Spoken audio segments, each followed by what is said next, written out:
Cristo ressuscitou, Cristo voltará. Amém? Essa é uma aclamação memorial, litúrgica.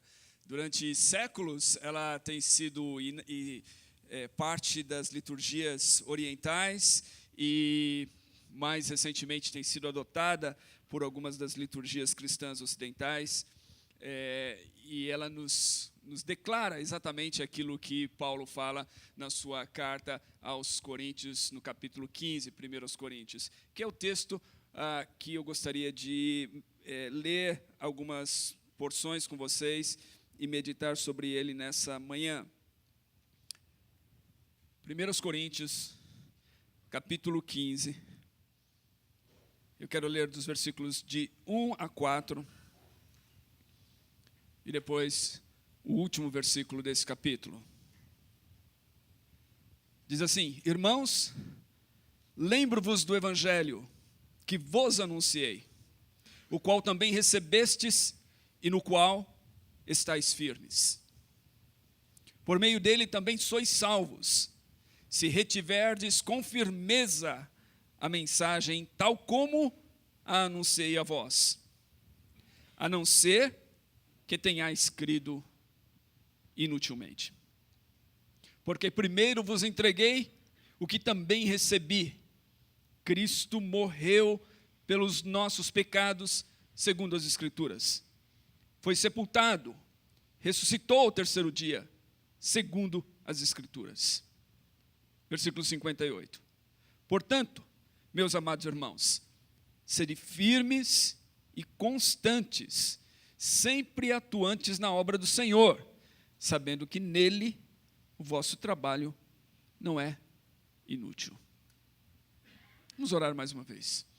Senhor, nós nos reunimos aqui neste dia, neste domingo da ressurreição, quando reafirmamos o fato de que Jesus ressuscitou e de que Ele está vivo. E é justamente porque Ele ressuscitou, porque o seu corpo não foi deixado na sepultura, que estamos aqui hoje, 20 séculos depois. Senhor, nós pedimos que o Senhor fale conosco, que venha nos encorajar, que a Tua palavra, nessa manhã, edifique as nossas vidas e a nossa fé, e nos direcione a viver para o Senhor. Em nome de Jesus. Amém. Cristo morreu, Cristo ressuscitou, Cristo voltará. 3 verdades essenciais da fé cristã e que são anunciadas aqui por Paulo a esses cristãos em Corinto. Se você ler o capítulo inteiro, esse capítulo é conhecido como a defesa da ressurreição. E Paulo está falando sobre a ressurreição corpórea, algo que era desconhecido naqueles dias. Muitas vezes a gente lê a Bíblia, a gente lê o Velho Testamento e a gente acredita ou pensa que a ressurreição fosse alguma crença normal, que todo mundo acreditava nela e que todo mundo esperava por ela, mas não, a ressurreição não era algo que as pessoas estivessem familiarizadas com elas. Nem mesmo os líderes judeus, nem toda a literatura judaica do Velho Testamento, como nós a conhecemos, tampouco estavam familiarizados com elas os outros povos. A imortalidade da alma, por outro lado, era alguma coisa muito comum. Se você estudar os povos antigos e as religiões da antiguidade, você vai ver que quase todos eles acreditavam na imortalidade da alma, de certa forma. Ou seja, quase todo mundo acreditava que a vida era algo que ia além da matéria, além da experiência material. Quase todo mundo acreditava que havia algo além daquilo que os nossos olhos podem ver, que havia algo mais, e que a nossa vida, então, de alguma forma, teria alguma continuidade após a morte. Isso chama-se imortalidade da alma. Isso era uma crença comum entre quase todos os povos da antiguidade. Os judeus também acreditavam nisso. Eles acreditavam na imortalidade da alma. Eles acreditavam que quando uma pessoa morria, a sua alma continuaria em uma existência depois da morte. E essa existência estava reservada a algum lugar, muitas vezes chamado de Sheol, ou outros termos usados, mas era uma existência após a morte. E eles acreditavam, uma crença que foi se desenvolvendo ao longo do tempo entre os judeus, de que um dia haveria um juízo final. E neste dia do juízo final, então, haveria uma ressurreição de todos. Essa era a crença básica dos judeus.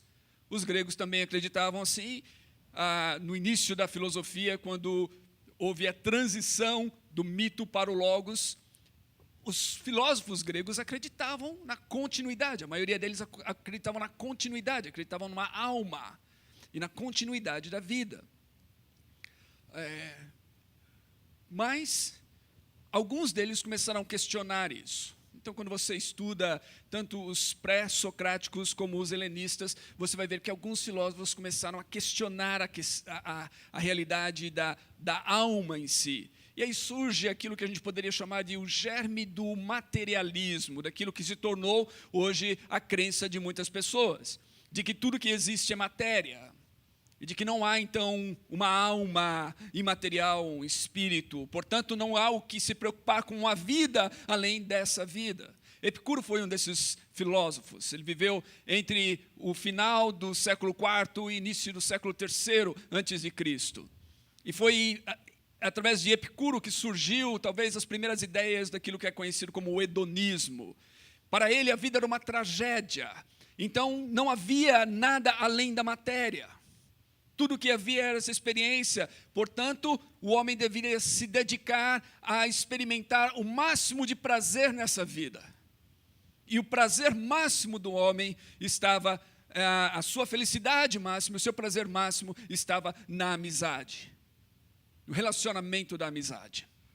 Isso era tudo que havia para Epicuro e para os epicureus. Desfrutar a vida através do prazer e da amizade.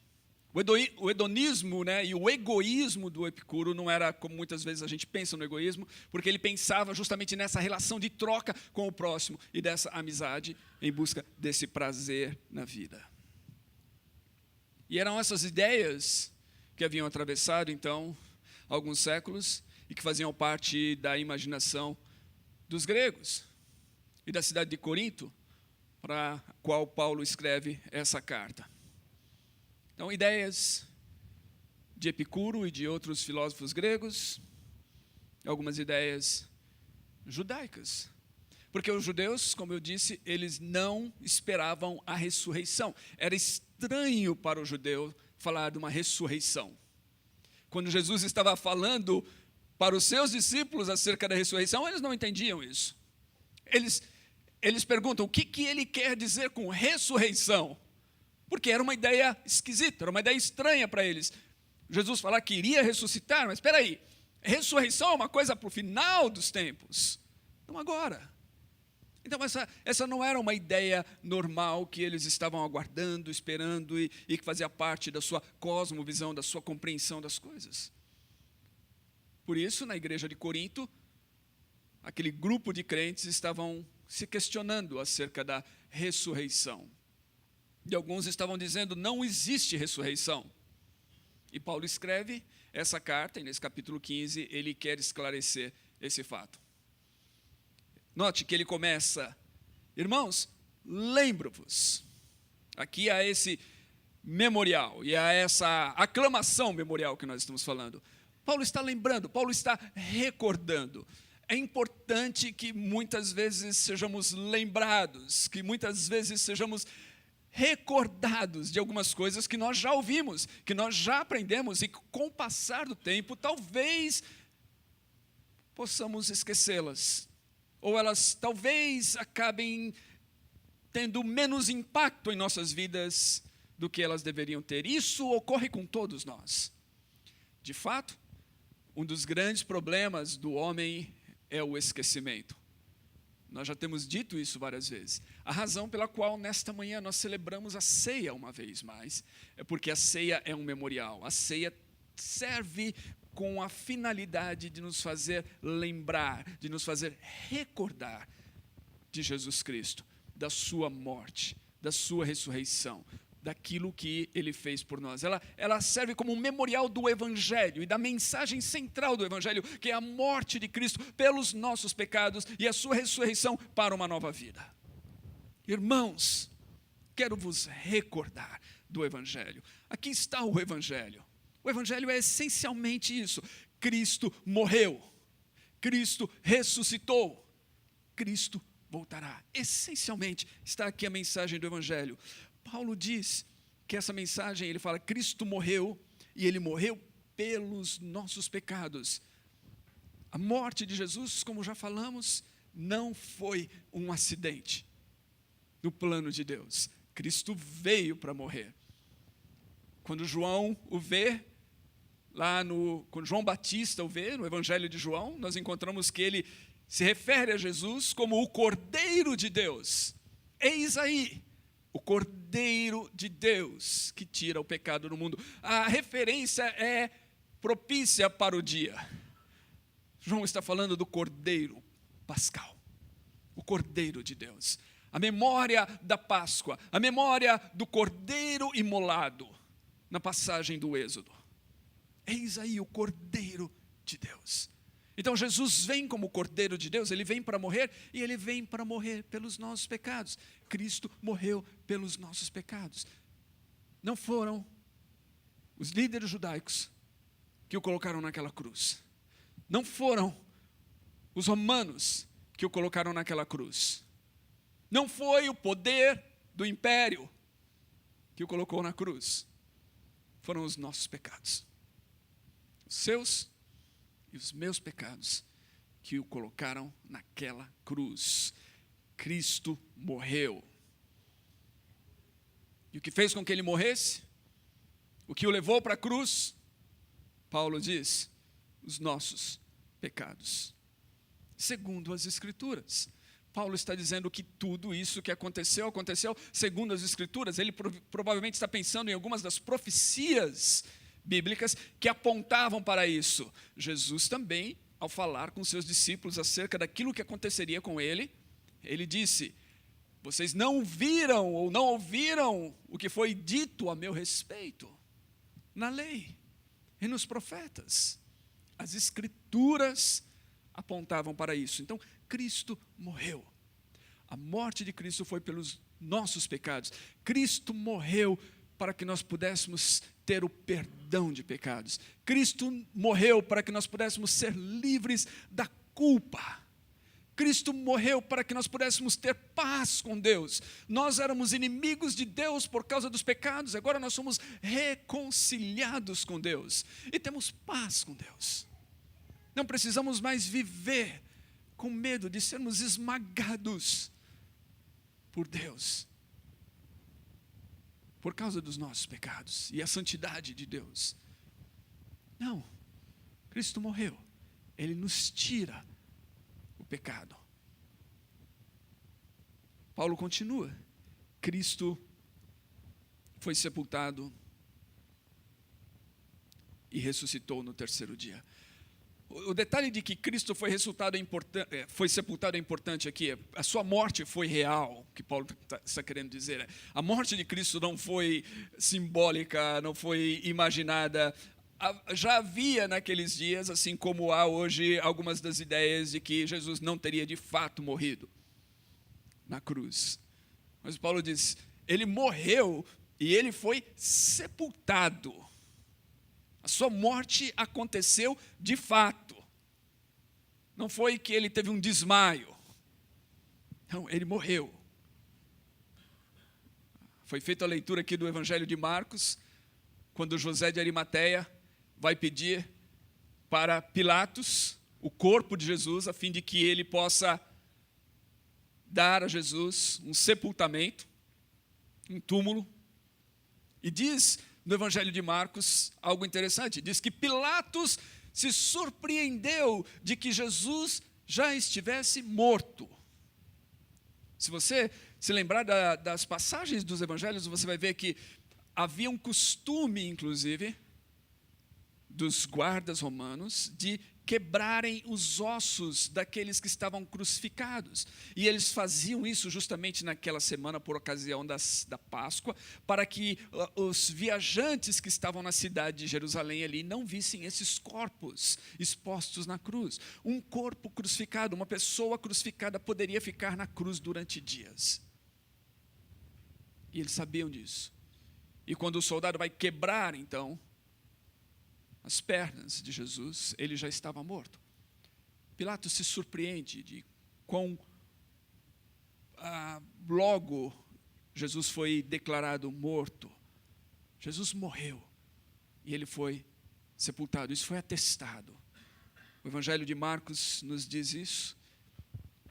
E Paulo está falando desse fato aqui. Cristo morreu, ele foi sepultado, ele ressuscitou. Segundo as Escrituras anunciavam que ele iria ressuscitar. Isso também foi alguma coisa anunciada. Se Cristo morreu pelos nossos pecados, ele ressuscitou para que nós pudéssemos ter uma nova vida. Essa nova vida é simbolizada, por exemplo, quando nós fazemos o rito do batismo.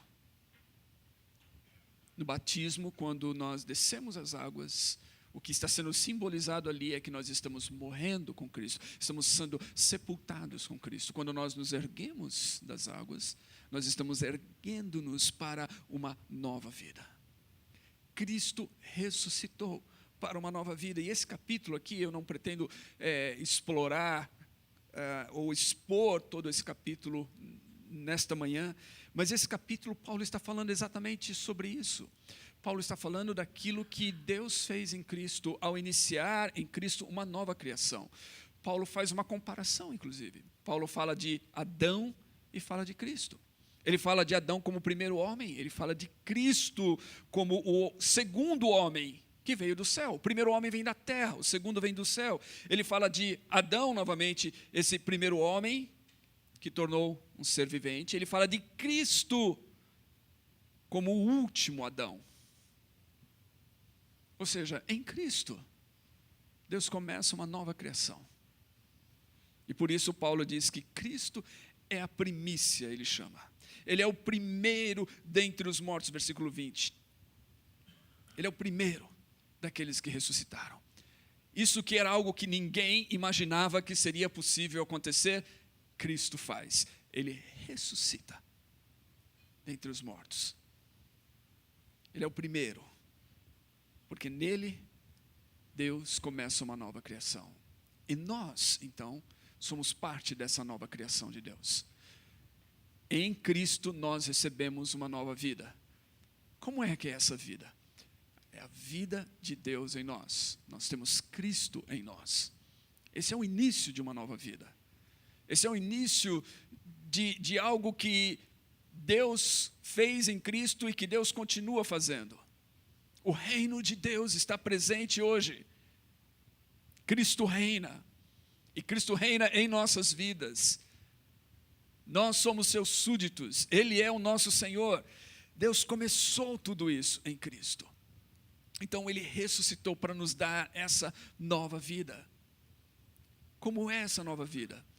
Novamente, essa é uma vida guiada e orientada por Deus. Essa é uma nova vida cheia do Espírito Santo que vive em nós. Essa é uma nova vida que nos dá capacidade de ser pessoas transformadas que nós não teríamos condições de ser por nós mesmos. Quando as nossas vidas são transformadas, é por causa de Cristo. Paulo vai dizer isso. Quando ele começa a falar das testemunhas da ressurreição, ele vai falar que Cristo apareceu, primeiro, ele vai dizer aqui, ele apareceu...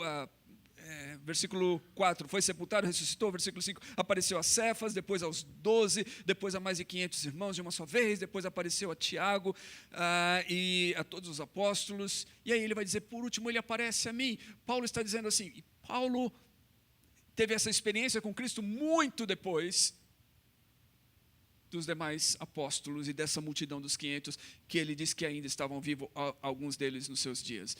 Ele teve essa experiência porque ele se converte e ele experimenta Cristo. Ele tem uma visão de Cristo. Mas mais do que a visão de Cristo, esse encontro em que ele diz que Cristo apareceu a ele de maneira corpórea, pessoal, Paulo está dizendo que isso transformou a sua vida. Ele teve uma experiência real com Cristo que transformou a sua vida. Nós conhecemos a história deste homem que era tão zeloso por causa da religião que ele decidiu exterminar aqueles que estavam anunciando Cristo, até que ele encontra com Cristo ele mesmo. A sua vida é transformada, ele se transforma no maior missionário do cristianismo, do qual nós temos o relato. Experiência pessoal com Cristo que Paulo teve, porque Cristo ressuscitou. Então ele nos dá uma nova vida. Como é essa nova vida? Novamente é uma vida transformada. Quando as pessoas olham para um cristão, o que elas deveriam ver é uma vida transformada. É uma vida transformada, é uma vida refeita. É um ser humano agora restaurado na sua humanidade. É alguém que aprende a amar e perdoar e servir. É alguém que tem uma nova atitude diante da vida, que tem uma nova esperança. É alguém que trabalha guiado, orientado por uma nova mentalidade. Essa deveria ser, na verdade, a vida do cristão. Porque foi para isso que Cristo ressuscitou, para nos dar essa nova vida e para que a gente comece a vivê-la já aqui. Para muitas pessoas parece que Cristo morreu para perdoar os nossos pecados e tudo que agora nos aguarda é um dia que possamos ir para o céu. Mas não, Paulo está dizendo que ele ressuscitou e a sua ressurreição é o início desta nova vida. Por causa da ressurreição nós temos agora uma nova experiência de vida. Nós somos pessoas que agora fomos transformadas. Nós somos pessoas que vivemos agora já essa experiência do reino de Deus, do reino presente em nós.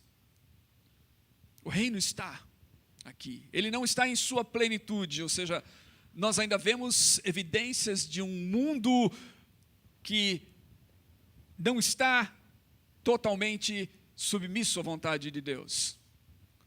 Nós ainda vemos evidências de um mundo onde a vontade de Deus ainda não é feita em todos os lugares, em todos os locais, onde não há justiça plena, onde não há paz plena, onde há tantas coisas que são contrárias a Deus e à vontade de Deus. Nós ainda vemos evidências disso em nossas próprias vidas. Muito embora nós temos uma nova vida, nós ainda lutamos e nem sempre somos quem deveríamos ser. Há uma música do YouTube, desculpe, onde Bono canta exatamente isso. Ele diz assim, olha, eu não sou quem eu devo ser, mas eu tampouco sou quem eu era. E essa é a nossa experiência. Nós não somos quem éramos, nós somos novas criaturas, mas não chegamos lá ainda, não somos plenamente quem seremos. Quem devemos ser, mas já somos uma nova criatura. Assim também este mundo. Deus começou o reino presente aqui, mas o reino não está em sua plenitude. É aquilo que os teólogos dizem, o já e o ainda não. O reino já está presente, mas ele ainda não está presente em sua plenitude. Está em nossas vidas, mas ainda não de forma plena. Deus começou isso, mas ele ainda não completou. Então, a ressurreição é o início disso, é o início dessa nova vida que temos, é o início dessa nova criação de Deus, é o início desse reino presente no mundo. Cristo morreu pelos nossos pecados, ele ressuscitou para nos dar uma nova vida. Cristo voltará para estabelecer o reino em sua plenitude. Quando Cristo voltar, o reino será estabelecido de maneira plena. E isso, inclusive, Paulo vai dizer nesse capítulo aqui, inclusive em relação aos nossos próprios corpos. A volta de Cristo está aqui. Paulo não usa essa expressão, Cristo voltará, neste capítulo, mas ele está referindo-se à volta de Cristo aqui. Versículo 51, ele diz, Eu vos digo um mistério: nem todos iremos falecer, ou nem todos dormiremos, mas todos seremos transformados. Olha o que ele está dizendo: seremos transformados num momento, num abrir e fechar de olhos, ao som da última trombeta, porque a trombeta soará e os mortos ressuscitarão imperecíveis e nós seremos transformados. Quando Paulo está falando sobre isso, Paulo está referindo-se à segunda vinda. Nós encontramos em Tessalonicenses, 1 Tessalonicenses, no capítulo 4,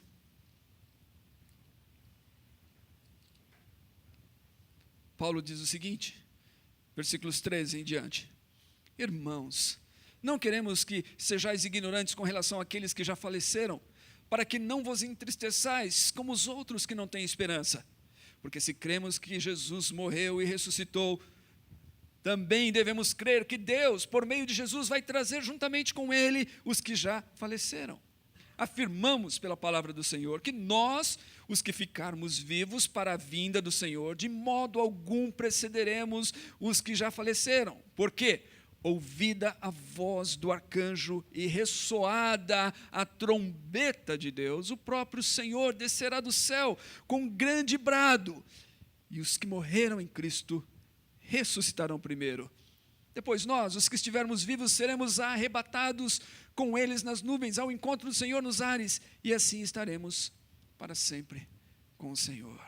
Note que Paulo está falando aqui da trombeta, a trombeta de Deus, e ao tocar a trombeta, ele diz em 1 Coríntios, ao som da última trombeta, Cristo voltará e nós seremos transformados. Essa transformação, Paulo diz aqui no versículo 53 e 54, ele diz que essa transformação é do nosso corpo mortal, do nosso corpo perecível, do nosso corpo marcado pela corrupção, em um corpo imortal, imperecível, incorruptível. Ele diz, é necessário que aquilo que perece se revista do que é imperecível, o que é mortal se revista do imortal. Mas quando o que perecer se revestir do imperecível e o mortal se revestir do imortal, então se cumprirá a palavra que está escrita: a morte foi engolida ou tragada pela vitória. Onde está, ó morte, a tua vitória? Onde está, ó morte, o teu aguilhão? O aguilhão da morte é o pecado, e a força do pecado é a lei, mas graças a Deus que nos dá a vitória por meio de nosso Senhor Jesus Cristo. Paulo está dizendo que quando Cristo voltar, novamente, essa transformação que começou em nós, que começou em nosso espírito, vai alcançar o nosso corpo mortal, o nosso corpo perecível. E se nós estivermos vivos quando isso acontecer, isso vai acontecer de maneira extraordinária, um mistério, como ele diz, um mistério, mas seremos transformados. Se já tivermos morrido, se o nosso corpo já tiver caído na sepultura, nós ressuscitaremos dentre os mortos com um novo corpo. O nosso corpo será ressuscitado. O que tudo isso diz, novamente? Diz que a ressurreição fala de uma nova criação, fala de uma nova vida, fala de um mundo novo, de um mundo refeito. A mensagem que Paulo está dizendo aqui é que o Evangelho não diz respeito somente a uma esperança de uma vida além túmulo, de uma imortalidade da alma. O Evangelho diz respeito a uma transformação completa, a uma nova criação, a um mundo novo. Nós não aguardamos ir para o céu, nós aguardamos que o céu venha à terra, em outras palavras. Esse é o fim, o céu virá, a novos céus e nova terra, a uma nova vida, e essa é a esperança que temos. Portanto, no último versículo, Paulo, em outras palavras, está dizendo, e agora, irmãos, como viveremos diante disso? Como viveremos diante dessa aclamação memorial que Cristo morreu, que Cristo ressuscitou e que Cristo voltará? Como então viveremos? Pergunta Francis Schaeffer. Como viveremos? Paulo nos responde. Devemos viver firmes e constantes. Na verdade, os termos aqui são sinônimos no grego. A ideia é de que devemos manter firmes essa confissão.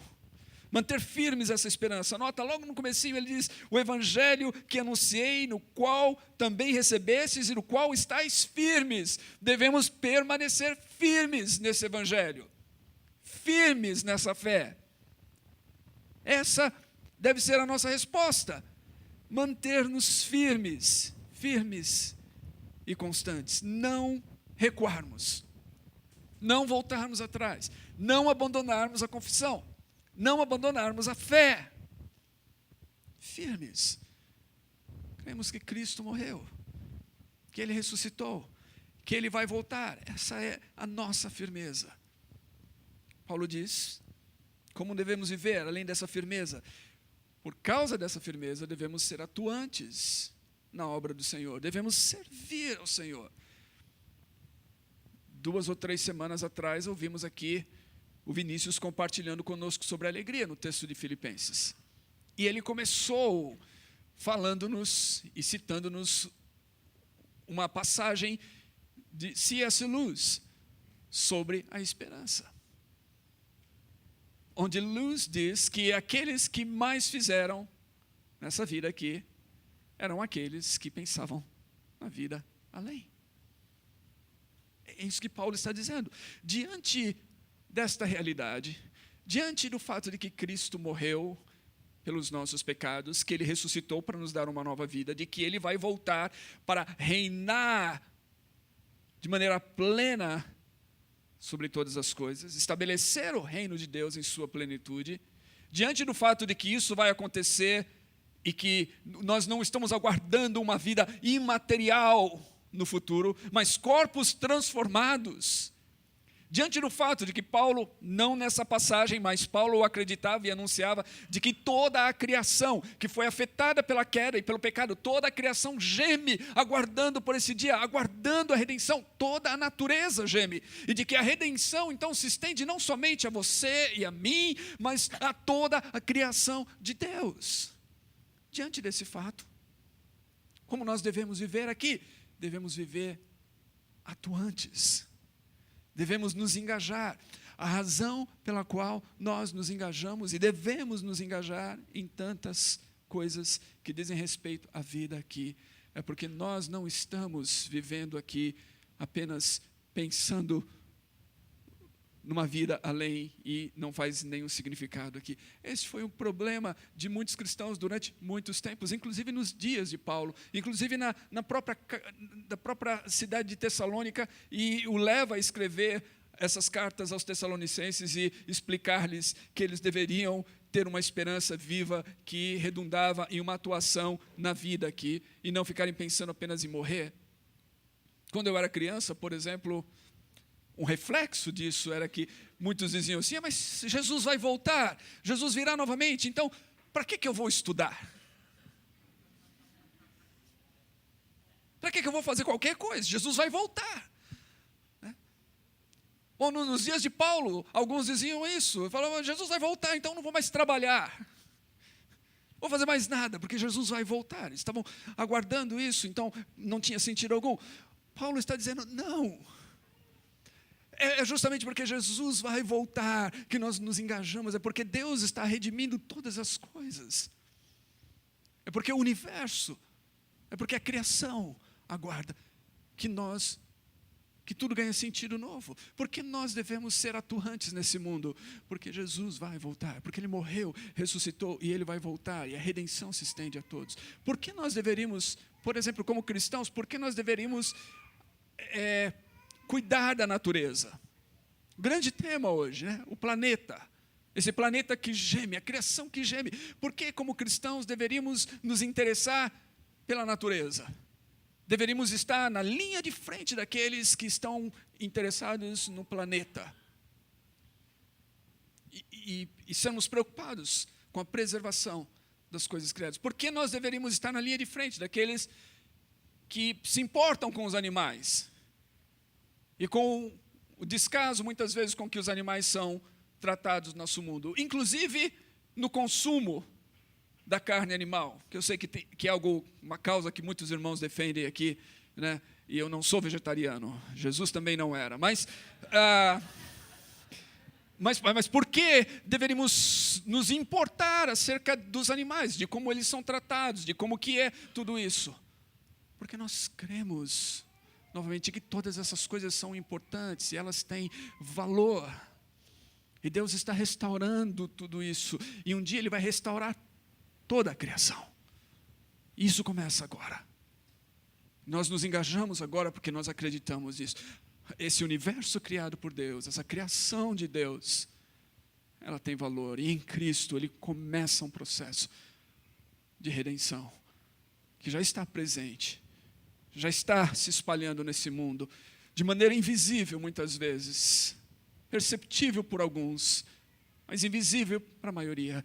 E um dia, como aquele homem que jogou uma semente, que no dia seguinte acorda e vê uma grande árvore, um dia esse reino será visto, percebido por todos, quando o rei voltar, e todo olho o verá.